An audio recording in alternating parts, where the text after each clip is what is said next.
Okay, अस्सलाम वालेकुम। सो ये लेक्चर जो है ये है दिस इज़ पार्ट ऑफ और लास्ट सीरीज़ जो कि हमारी मार्जिन्स पे चल रही थी और उसी से रिलेटेड एक ये लास्ट टॉपिक है which is called break even analysis. And in this analysis basically we will talk about that in terms of not only pricing but in terms of profit margin, break even analysis को किस तरह से इस्तेमाल किया जाता है margin को या प्रॉफिट को कैलकुलेट करने के लिए, कंप्यूट करने के लिए। Break even analysis is generally is a very basic topic जो कि इकोनॉमिक्स में या बेसिक मार्केटिंग 101 में बेसिकली पढ़ाया जाता है। अक्सर जो टीचर्स हैं या जो अक्सर जो कोर्सेज हैं उनमें मैथमेटिकली इसको नहीं समझाया जाता। जो बेस्ट डेफिनेशन या sometimes the only definition that you get is that break even analysis is equal to the situation where total revenue और your company's total revenue is equal to your company's total cost. या फिर एक और जो definition मिलती है वो ये है जी, this is the situation where there is no profit and there is no loss, and both of these are true because break even analysis या break even point in terms of sales units वो point होता है जहाँ पर आपने जितनी investment की होती है, जितनी कॉस्ट इनकर की होती है, उतना ही आपने रेवेन्यू कमा चुके होते हैं, ठीक है, अपनी बुक्स में। So let's begin and let's see what is break even analysis. So in this analysis you have the quantity of output at which total revenue equals total cost. So अभी already इस पे बात हो गई थी कि normally भी इसको इसी तरह से डिफाइन किया जाता है that break even analysis is equivalent to total revenue and total cost. But very importantly याद रखें कि यहाँ पर ये जो एक टर्म है assuming a certain selling price, कि एक खास सेलिंग प्राइस पर बेसिकली आपका जो ब्रेक इवन है वो अप्लाई हो रहा होता है, ठीक है। अगर आप अपनी सेलिंग प्राइस चेंज करेंगे सो इट मीन्स कि आपका जो ब्रेक इवन पॉइंट होगा जो कि आपने प्रीवियस ये एक डिफरेंट सेलिंग प्राइस पे निकाला था वो फिर वैलिड नहीं होगा, आपको उसको अपडेट करना पड़ेगा। थोड़ी देर में हम बेसिकली उसको कंप्यूट करना भी देखेंगे। Sales of quantities above break even point result in a profit on each additional unit. Okay, so अगर हम यहाँ पर एक नंबर लाइन ड्रॉ करें, ठीक है, और ये बीच में जो पॉइंट है let's call it break even, ठीक है, break, this is the break even point. और ये जो बेसिकली बार है ये बेसिकली आपका सेल्स का बार है, ठीक है, ये आपकी सेल्स शो कर रहे हैं, सेल्स के नंबर्स शो कर रहे हैं। सो ब्रेक इवन एनालिसिस के मुताबिक ये जो पॉइंट है या दिस इज द पॉइंट जहां पर आपका total cost is equal to total revenue या फिर नो प्रॉफिट नो लॉस वाली सिचुएशन है। अगर आप इससे पीछे फॉल करते हैं in this space so you will be making loss, और अगर आप यहां पर फॉल करते हैं इस स्पेस में सो you will be making profits. So once again, sales of quantities above break-even point results in a profit on each additional unit. So जितने additional units आप break-even point के बाद बनाते जाएंगे, बेचते जाएंगे, आपको profit होता जाएगा। Now to illustrate, consider this example. The figures are very small, just to basically give you an idea. इनको बड़ा छोटा और बड़ा simple रखा गया। So company fixed cost that is $250, ठीक है। So once again I hope कि स्टूडेंट्स को याद होगा कि फिक्स्ड कॉस्ट होती क्या है। याद रखें आपकी जो टोटल कॉस्ट, अगर मैं यहाँ पर इसको ड्रॉ करूँ, आपकी जो टोटल कॉस्ट है, ठीक है, it is equal to total fixed cost plus total variable cost, ठीक है, total fixed cost and variable cost. Fixed cost once again क्या है, इसको अगर हम जल्दी से रिवाइज कर लें, फिक्स्ड कॉस्ट आपकी वो कॉस्ट है जो कि with respect to production constantly change नहीं होती, ठीक है, with respect to production constantly change नहीं होती। आप एक महीने के लिए फैक्ट्री बंद कर देते हैं, प्रोडक्शन नहीं होती, आपने सैलरीज पे करनी है, आपने रेंट पे करना है, ठीक है, दैट्स योर फिक्स्ड कॉस्ट। लेकिन आपने बिजली का बिल पे नहीं करना बिकॉज बिजली इस्तेमाल नहीं हुई या उस हिसाब से नहीं हुई जितनी नॉर्मली होती है जब फैक्ट्री चल रही होती है। सो दैट मीन्स के your electricity and other utility bills are variable cost, ठीक है। सो ये बड़ा बेसिक सा डिफरेंस है between the two concept. So companies fixed cost is $250, variable cost is $30। यहाँ पर याद रखें कि एक ओमिशन है, इट्स एवरेज वेरिएबल कॉस्ट, ठीक है। This should be average variable cost और पर यूनिट वेरिएबल कॉस्ट, ठीक है। सो हर एक यूनिट पे जो वेरिएबल कॉस्ट है वो $30 है। मींस उस पर जो अगर बिजली लगती है, कोई यूटिलिटी लगती है, उसका जो रॉ मटेरियल है या कोई ऐसा लेबर है जिसको वेजेस मिलती हैं, ठीक है। सो वो सारी की सारी पर यूनिट, हर एक यूनिट पर $30 आ रही है। ये यहाँ पर लिखा है for simplicity assume it's constant. वो होता कुछ यूं है, जिन लोगों ने इकोनॉमिक्स पढ़ी होगी उनको थोड़ा बहुत अंदाजा होगा कि आपकी जो वेरिएबल कॉस्ट का जो कर्व है वो कुछ यूं जाता है, ठीक है। बट चूंकि अभी हम ब्रेक इवन एनालिसिस मेनली पढ़ रहे हैं, वेरिएबल कॉस्ट या कॉस्टिंग को हम डिटेल में नहीं देख रहे, सो वील अज्यूम कि बेसिकली आपकी जो वेरिएबल कॉस्ट है वो बेसिकली एक स्ट्रेट लाइन है, ठीक है, और वो चेंज नहीं होती पर यूनिट। जैसे जैसे आप प्रोडक्ट्स बेचते हैं वो 30 ही रहती है, पहले यूनिट के लिए भी, 10वें यूनिट के लिए भी, 1000वें यूनिट के लिए भी पर यूनिट जो कॉस्ट है वो 30 ही रहती है, ठीक है। अच्छा, फॉर 5 यूनिट सोल्ड, सो हम बड़े ही छोटे फिगर ले रहे हैं। So for 5 unit sold total cost is 400। अच्छा, थोड़ी देर अभी आपको थोड़ी देर में समझ आ जाएगी कि हम कर क्या रहे हैं। हमने अचानक से फिक्स्ड कॉस्ट ले ली, वेरिएबल कॉस्ट ले ली और हम 5 यूनिट्स की बात कर रहे हैं, ठीक है। सो हमने एक ये 5 यूनिट्स लिए और हमने कहा कि okay let's compute its total cost. So उसकी टोटल कॉस्ट आप यहाँ पर देख सकते हैं, ये फिक्स्ड कॉस्ट हो गई, ठीक है, टोटल फिक्स्ड कॉस्ट। ये टोटल वेरिएबल कॉस्ट, एक यूनिट की कॉस्ट थी 30 और 5 यूनिट्स की कॉस्ट हो जाएगी 5 multiplied by 30, that would be 150। And when you add the both of 250 plus 150 you get 400। So now total cost for 5 units, तो अगर मैं यहाँ पर लिख दूँ total cost for 5 units is $400, ठीक है। Okay fine, now think about it. अगर हम इस 400 को 5 से ही डिवाइड कर दें जैसे यहां पर किया हुआ है तो हमें $80 मिलते हैं। And what we do is basically we set this as a price, ठीक है, we set this as a price. और उसके बाद हम अब इस प्रोडक्ट को नाउ अज्यूम करें कि अब हम इसको बेचना शुरू कर रहे हैं। सो लेट्स से अगर मैं यहां पर एक टेबल ड्रॉ करता हूं, ठीक है। सो आपका पहला प्रोडक्ट बिका, आपने $80 कमाए। आपका दूसरा प्रोडक्ट बिका, यू अर्न अनदर 80। आपका तीसरा प्रोडक्ट बिका, you earn another 80। You sold your fourth product, another 80। Fifth product, another 80, ठीक है। If you think about it, जरूरी नहीं है कि आप 5 प्रोडक्ट्स बेचकर रुक जाएं, ठीक है। उसके बाद आप अपना 6th प्रोडक्ट बेचते हैं and you get another 80। If you look at these 5 products or the revenue from these 5 products, that's 400. और I mean that's clear because अभी हमने इसी के थ्रू कॉस्ट निकाली थी, हमने इसी को बेसिकली एज अ कॉस्ट लिया था, लेकिन हमने उसको प्रॉफिट में टर्न कर दिया, कन्वर्ट कर दिया, सॉरी प्राइस में कन्वर्ट कर दिया, ठीक है। और हमने पर यूनिट जो प्राइस थी वो हमने बेसिकली $80 रख दी।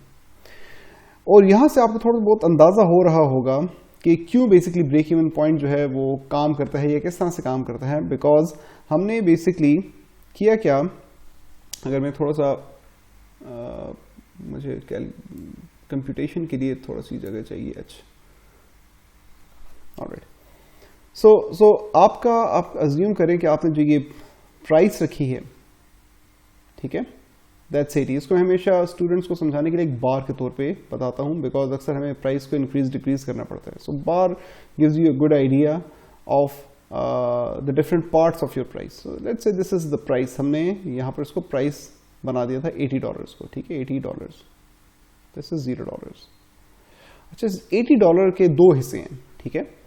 एक हिस्सा जो है वो है, this is called variable cost, ठीक है, straight forward, this is called variable cost.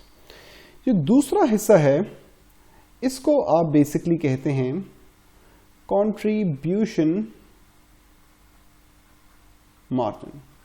ये याद रखें, ये आप नॉर्मली किसी और अगर प्राइसिंग के कॉन्सेप्ट की बात कर रहे होंगे या जनरली अगर प्राइसिंग की बात करेंगे तो मे भी आप उसको कंट्रीब्यूशन मार्जिन ना कहें, आप उसको कुछ और कह दें, आप उसको प्रॉफिट कह दें, खाली मार्जिन कह दें। बट जब आप स्पेसिफिकली ब्रेक इवन एनालिसिस के पॉइंट ऑफ व्यू से बात करते हैं तो आपकी प्राइस के, आपकी प्रोडक्ट की याद रखें, प्राइस के दो हिस्से हो जाते हैं। एक प्राइस का हिस्सा होता है वेरिएबल कॉस्ट, दूसरा प्राइस का हिस्सा होता है कंट्रीब्यूशन मार्जिन। अच्छा, अब इस प्राइस के हिस्से में जो आपके पास basically let me change the colour, let me get okay green. So आपके पास जो बेसिकली ये वेरिएबल कॉस्ट है, ठीक है, इस एग्जांपल में वो हमने, अगर आपने देखा हो यहां पर, दैट वाज $30, ठीक है, दैट वाज $30। सो हम यहां पर आकर 30 लिख देते हैं, ठीक है। सो आपकी जो वेरिएबल कॉस्ट थी दैट वाज $30, ठीक है। ये जो बाकी का हिस्सा है ये कितना रह गया, ये $50 रह गया। नाउ लेट्स सी कि इस $50 के साथ हो क्या रहा है, ठीक है। सो मैं अगर यहां पर एक टेबल बनाऊं,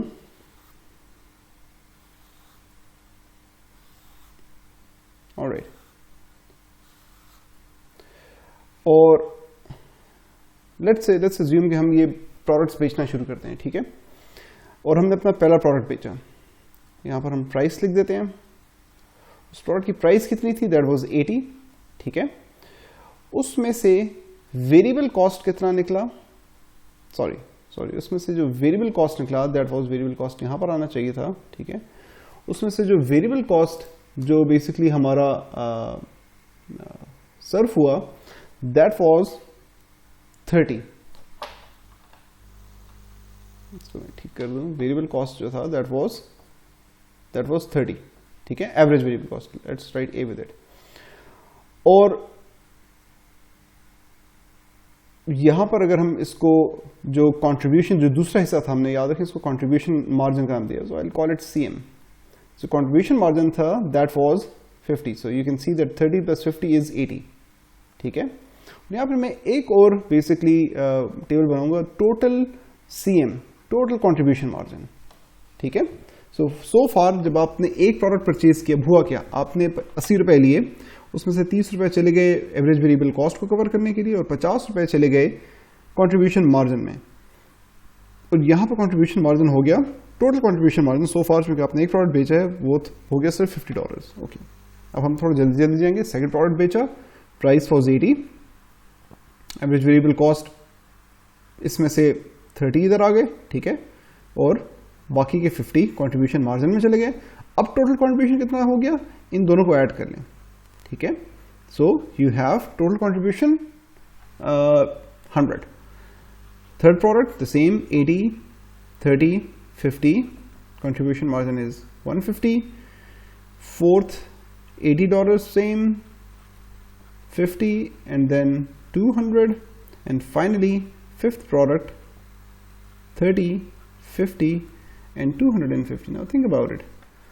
आप प्रोडक्ट्स बेचते जा रहे हैं, आपने पहला प्रोडक्ट बेचा, दूसरा प्रोडक्ट बेचा, तीसरा प्रोडक्ट बेचा, चौथा बेचा और पांचवा बेचा, ठीक है। इन प्रोडक्ट्स को जो बनाने में याद है, जो हम एवरेज वेरिएबल कॉस्ट की या वेरिएबल कॉस्ट के कॉन्सेप्ट की जो बात कर रहे थे, वो हर एक प्रोडक्ट के साथ साथ आप रिकवर करते जा रहे हैं, ठीक है। आपने हर एक प्रोडक्ट पे अंदाजा लगाया हुआ है कि हर एक प्रोडक्ट पे ऑन एवरेज $30 आपकी एवरेज वेरिएबल कॉस्ट आ रही है। सो 80 में से वो अप्रोप्रिएट होती जा रही है, ठीक है। So that's not our concern. Our concern is the $250। ये जो यहां पर एक बड़ा सा फिगर लिखा हुआ है $250, ये हमारा कंसर्न है, बिकॉज एवरेज या वेरिएबल कॉस्ट जो है वो तो हम कवर कर रहे हैं। अब हमने क्या कवर करना है, फिक्स्ड कॉस्ट। अब ये जो आपका कंट्रीब्यूशन मार्जिन है, इससे हम क्या करते हैं, इससे हम अपनी फिक्स्ड कॉस्ट को कवर करना शुरू करते हैं। सो पहला प्रोडक्ट बेचा, 50 जमा हो गए, दूसरा बेचा टोटल 100 हो गए, तीसरे के बाद 150, चौथे के बाद 200 एंड फाइनली आफ्टर फिफ्थ $250 हमारे रिकवर हो गए। Now what happens when you sell your sixth product, ठीक है। आपने 6 प्रोडक्ट बेचा, अगेन 80 में बेचेंगे, 30 आपकी एवरेज वेरिएबल कॉस्ट निकल आई, और ये जो 50 है ये आपका contribution margin. Now think about it कि आपकी फिक्स्ड कॉस्ट जो है वो कवर हो चुकी है। सो अब ये $50 जो होंगे क्या करेंगे, डेफिनेटली टोटल कंट्रीब्यूशन मार्जिन में जाएंगे 300, लेकिन आपकी फिक्स्ड कॉस्ट याद रखें 250 हो चुकी है, जमा हो चुकी है, रिकवर हो चुकी है। सो ये जो एक्स्ट्रा आपको $50 आफ्टर सेलिंग 6 प्रोडक्ट्स जो हैं, जो आपको एक्स्ट्रा $50 मिलेंगे, वो $50 कहाँ जाएंगे? सो those $50 would go to your profit। सो यहां से जो एक एक्स्ट्रा $50 हैं वो बेसिकली आपका प्रॉफिट हो जाएगा। सो मैं अक्सर बेसिकली स्टूडेंट्स को समझाने के लिए मैं एक बकेट का कॉन्सेप्ट रखता हूं, ठीक है, इनफैक्ट 2 बकेट्स का कॉन्सेप्ट रखता हूं। सो आपके पास अज्यूम करें कि यहां पर 2 बकेट्स हैं, ठीक है। एक बकेट के ऊपर लिखा है फिक्स्ड कॉस्ट, दूसरे पे लिखा है प्रॉफिट, ठीक है। और यहां पर आपके पास है contribution margin. Now assume once again you sold your first product. अच्छा, एक और बात याद रखें कि ये जो आपकी फिक्स्ड कॉस्ट वाली जो बकेट है, ठीक है, it has a certain limit, और इस एग्जांपल में इसकी जो लिमिट है that is $250 equal to your total fixed cost, ठीक है। सो आपने पहला प्रोडक्ट बेचा और $50 इसमें लैंड करके बकेट थोड़ी सी भर गई, ठीक है। आपने दूसरा प्रोडक्ट बेचा, अनदर $50 लैंडेड, और ये बकेट फिर मजीद थोड़ी सी बढ़ गई, भर गई, ठीक है। आपने तीसरा प्रोडक्ट बेचा, अनदर $50, इसमें इसके साथ प्लस प्लस लगा दें, और ये बकेट फिर थोड़ी सी भर गई। आपने फोर्थ प्रोडक्ट बेचा, ठीक है, अनदर $50, और ये बकेट मजीद थोड़ी भरी, और फाइनली जब आपने ये फोर्थ पे इतनी भर गई, और फाइनली जब आपने $50 मजीद कंट्रीब्यूशन मार्जिन में कमाया after selling 5 products, now this bucket is filled to the brim, ठीक है, ऊपर तक भर गई है, अब इसमें और जगह नहीं है। अब जब आप 6 प्रोडक्ट बेचेंगे तो क्या होगा, ठीक है, इस बकेट को आप ओवरफ्लो तो कर नहीं सकते। सो अब ये जो बेसिकली एडिशनल जो $50 हैं वो यहां पर आने शुरू हो जाएंगे with another, you know, this was 6th, आपका जो 7th प्रोडक्ट होगा वो बेसिकली उसका जो कंट्रीब्यूशन मार्जिन है $50 का वो यहाँ पर आ जाएगा, और अब आपके जो प्रॉफिट की बकेट है वो भरना शुरू होगी। याद रखें this is a very greedy bucket, so इसको भरना नामुमकिन है, ठीक है। सो आई होप कि जो एनालिजी मैंने ड्रॉ की है उससे आपको थोड़ा सा अंदाजा हुआ होगा what are we trying to do in break even analysis, ठीक है। The important thing lies here, this portion. यहां से आपको अंदाजा होता है कि ब्रेक इवन एनालिसिस में हम ये अंदाजा लगाने की या इनफैक्ट ये कंप्यूट करने की कोशिश कर रहे होते हैं कि कितने प्रोडक्ट्स हमें सेल करने पड़ेंगे before we basically cover our fixed cost. Once again break even analysis में हम इस बात का अंदाजा या इस बात की कैलकुलेशन कर रहे होते हैं कि कितने प्रोडक्ट्स हमें बेचने पड़ते हैं before basically we recover our fixed cost, ठीक है। दैट्स वाई बार बार जब आप ब्रेक इवन एनालिसिस का जब फॉर्मूला भी देखेंगे तो उसमें कॉन्स्टेंटली फिक्स्ड कॉस्ट का जिक्र आता है। सो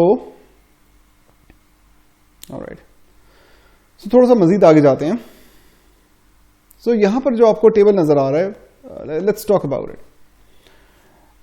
सो इस टेबल में अगर आपके डिफरेंट कॉलम्स देखें, पहला कॉलम है यूनिट प्राइस। तो यहाँ पर आपको डिफरेंट सिचुएशंस इनफैक्ट दी हैं। याद हो तो मैंने आपको बताया था कि जो आपका ब्रेक इवन एनालिसिस है it's dependent on your selling price, ठीक है।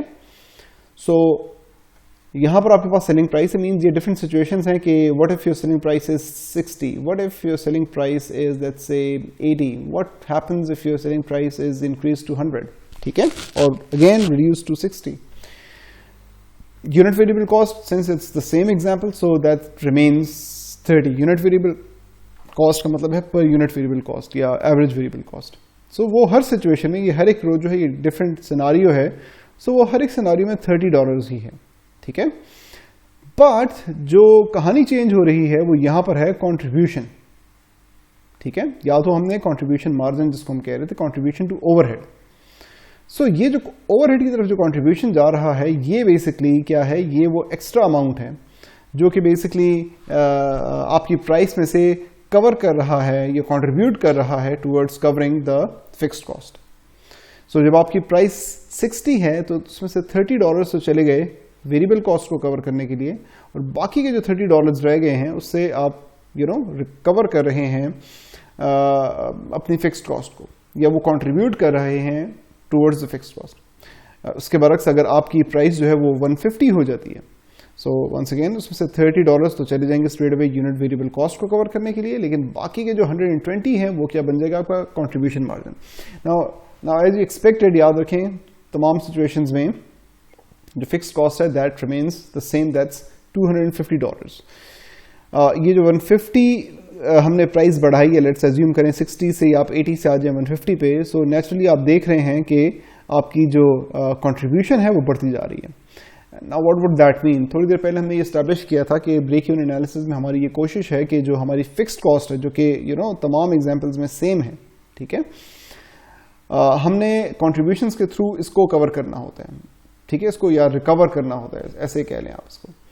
सो इट्स नेचुरल, अगर आपका हर एक सिंगल यूनिट सिर्फ $30 कंट्रीब्यूट करे टुवर्ड्स कवरिंग इट, तो आपको बहुत ज्यादा यूनिट चाहिए होंगे, ठीक है। लेकिन अगर हर एक सिंगल यूनिट जो आप बेचते हैं उसमें से $120 अगर इन्वेस्ट हो रहे हैं या कंट्रीब्यूट हो रहे हैं towards covering the fixed cost, so naturally आपका जो ब्रेक इवन पॉइंट है वो जल्दी आएगा, या आप जल्दी अपनी कॉस्ट को कवर कर लेंगे। And that's exactly what you see here. जब आपकी प्राइस कम है, सो नेचुरली आपका कंट्रीब्यूशन मार्जिन भी कम है या कंट्रीब्यूशन टू ओवरहेड भी कम है, सो आपका ब्रेक इवन ज्यादा हो जाता है, बिकॉज अब आपको ज्यादा यूनिट्स चाहिए होंगे। देखिए ना, 30 पहले यूनिट पे आया, अभी आपने 250 कवर करने हैं, ठीक है, या यहाँ पर वो बकेट बना लें, ठीक है। So this is a bucket जिसकी लिमिट है 250। अब $30 कम है एज कम्पेयर टू जो हम पहले $50 पर यूनिट जमा कर रहे थे। सो 30 एक दफा आया, 30 दूसरी दफा आया, ठीक है, 30 तीसरी दफा आया, और होते होते होते 30 जो था वो तकरीबन, चूंकि यहाँ पे 8.3 है और हम अज्यूम कर रहे हैं कि लेट्स से ये ऐसे यूनिट्स हैं जो कि सिंगल, एटलीस्ट सिंगल यूनिट के तौर पे बिकते हैं। सो ये जब 9 यूनिट्स बिके, ठीक है, तो तब जाकर ये बकेट भरी। इसके बरक्स हम जब इसी बकेट को जब हम $50 कंट्रीब्यूशन के साथ भर रहे थे, तो सिर्फ 5 यूनिट्स हमें चाहिए थे, और ये बेसिकली जो ... ये जो बेसिकली आपकी बकेट थी ये फिल हो गई थी। सो यहाँ पर हमें 5 यूनिट्स चाहिए थे, यहाँ पर हमें basically according to this calculation हमें एटलीस्ट 9 यूनिट्स चाहिए होंगे, ठीक है, बिकॉज यहाँ पे पर यूनिट जो कंट्रीब्यूशन है वो कम है। And that's the basics of, that's the gist of break even analysis. Alright, let's move on. So हम इसका फॉर्मूला डिस्कस करते हैं। So as you must have expected कि इसके जो फॉर्मूला है उसमें जो सबसे जो मेन जो फैक्टर होगा वो है बेसिकली आपका फिक्स्ड कॉस्ट, और दूसरा जो फैक्टर है that is your unit contribution, ठीक है। Now as you can see कि आपके पास basically total fixed cost numerator में है, और डिनोमिनेटर में आपके पास, लेट्स से मैं इसको CM लिख देता हूँ, कंट्रीब्यूशन मार्जिन या यूनिट कंट्रीब्यूशन टू ओवरहेड, जो भी आप इसको कहना चाहते हैं, ठीक है। These are the same formulas.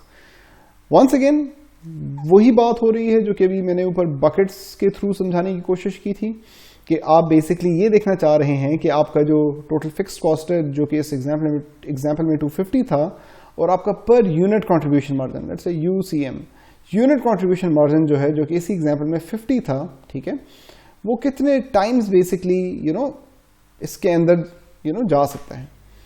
So the answer is pretty clear, that is basically 5, and this is how basically you calculate your break even point. अगर आप ये नीचे एक alternate formula देख लें, so it's pretty much the same, सिर्फ variables को थोड़ा बहुत बदला हुआ है। So आपके पास numerator में you have the same same variable total fixed cost, denominator में selling price minus average variable cost है। अच्छा, ये कहाँ से आया? अगर जिन लोगों को समझ नहीं आई उनके लिए, so इसको मैं थोड़ा साइड पर हटा दूँ। So this is pretty simple.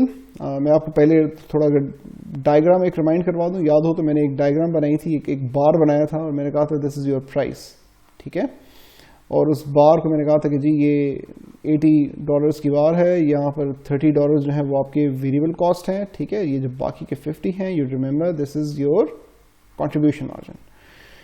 So if you think about it, if this is price and these are the two parts of it, इन दोनों को मिलाकर प्राइस बनती है। so your selling price is equal to your average variable cost plus your average और unit CM contribution margin. ठीक है, और अगर आपको यूनिट कंट्रीब्यूशन मार्जिन चाहिए तो आप इसको आइसोलेट कर लें, कंट्रीब्यूशन मार्जिन या UCM को आप यहाँ पर लिखें और एवरेज वेरिएबल कॉस्ट को दूसरी साइड पर ले जाएंगे तो selling price minus average variable cost आपके पास आ जाइए। Exactly what you have here, selling price minus average variable cost. So finally, to compute your break-even point, what you need to do is basically divide your total fixed cost by contribution margin. मैं शुरू में ही ये formula दिखा सकता था, बता सकता था, बड़ा सिंपल सा फॉर्मूला है, but formula is not the point. Important बात ये है कि आपको समझ आनी चाहिए कि ये फॉर्मूला क्यों ऐसा है, क्यों हम लोग बेसिकली न्यूमरेटर में फिक्स्ड कॉस्ट की बात करते हैं और वेरिएबल कॉस्ट की बात नहीं करते हैं। अक्सर स्टूडेंट्स को जिनको अगर डायरेक्टली फॉर्मूला दिखा दिया जाए वो सबसे पहली सी बात पे कंफ्यूज होते हैं कि जी कॉस्ट में तो वेरिएबल कॉस्ट भी आता है, फिक्स्ड कॉस्ट की बात क्यों नहीं हो रही। ठीक है, सो फिक्स्ड कॉस्ट की बात इसलिए नहीं हो रही क्योंकि वेरिएबल कॉस्ट की बात इसलिए नहीं हो रही क्योंकि वेरिएबल कॉस्ट हर एक जब आपके पास प्रोडक्ट बिकता है तो उसमें से हम बेसिकली डिडक्ट कर देते हैं और जो कंट्रीब्यूशन आता है वो बाकी का होता है, जो कि according to this once again diagram जो कि आपके सामने बनी हुई है, ये बकेट्स वाली, जो कि up till break even point contribute करता है towards fixed cost, after break even point contribute करता है towards margin. So I hope आपको इस लेक्चर की समझ आई होगी। इंशाल्लाह लाइव क्लास में मिलेंगे and if there are any more questions so we'll discuss those questions in the live class. Thank you.